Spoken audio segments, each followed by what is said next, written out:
Welcome to the dark. I collect stories people don't want to tell. Some are real.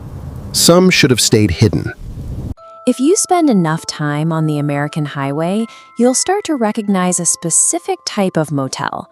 They all have the same flickering neon signs, the same cracked parking lots, and forgettable atmosphere. Official floor plans for the Briar Pines Motel show a predictable layout. Counting the second-floor doors, the sequence stops at 216. There is no space for a 217th room. Yet dozens of travelers checked out claiming they stayed in room 217. The owners can prove the room was never built. They have the structural records and the tax filings to show the motel's footprint has remained unchanged for half a century. Room 217 exists as a spatial contradiction, a physical space that insists on becoming real, despite being absent from every official record. The legend began in 1986 with a salesman named Richard Nolan. He arrived late at night during a violent thunderstorm and signed for the only remaining key at the front desk. The next morning, when Nolan tried to check out, the receptionist turned pale. The brass key he placed on the counter belonged to a wing of the motel that had been demolished in 1971. When motel security checked the second-floor hallway, they found nothing but a blank section of wallpaper where he claimed his door had been. This timeline tracks the 3 days Nolan had left before dying in a car accident. Expanding this data to include every guest who reported staying in that room reveals an undeniable pattern. Every single person died within 7 days. The room initiates what investigators call a delayed mortality pattern. Whether the cause is a fall, a sudden illness, or a sudden accident, the result remains fixed to that 1-week window.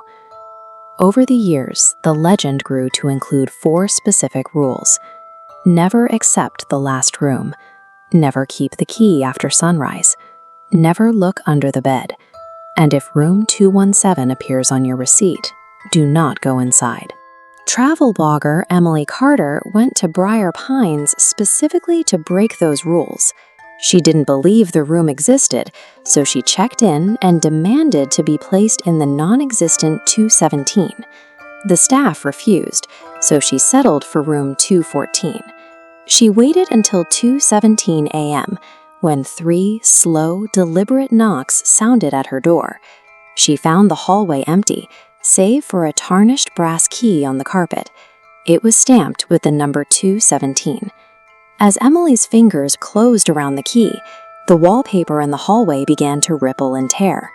Within seconds, the drywall where room 214 had been was replaced by an old wooden door with brass numerals.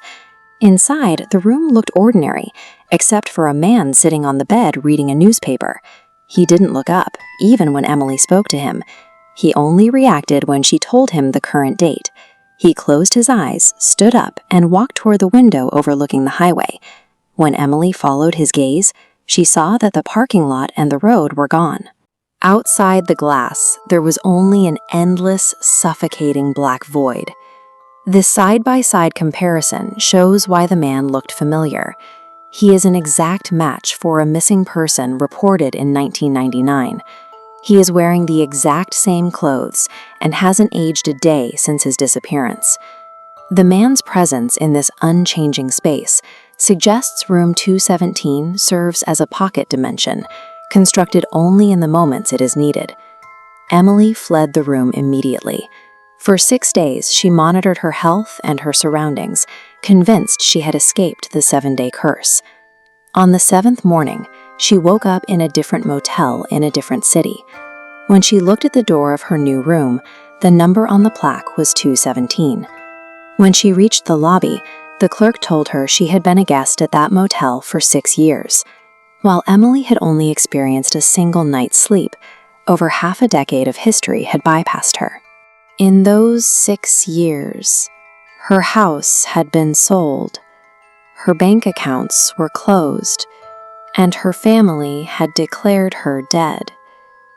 Even the ink in her old photographs had begun to fade, as if the physical world was struggling to remember her face.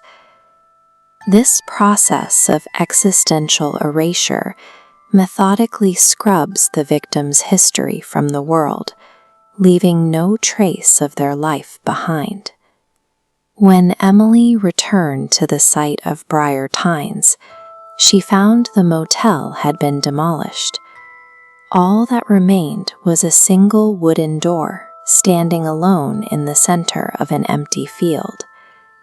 Police later recovered Emily's car from the edge of the lot.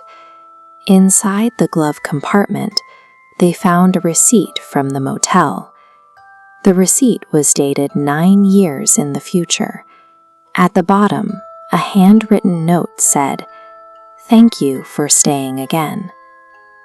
Room 217 serves as a universal storage folder, a place for the people the world has already decided to lose.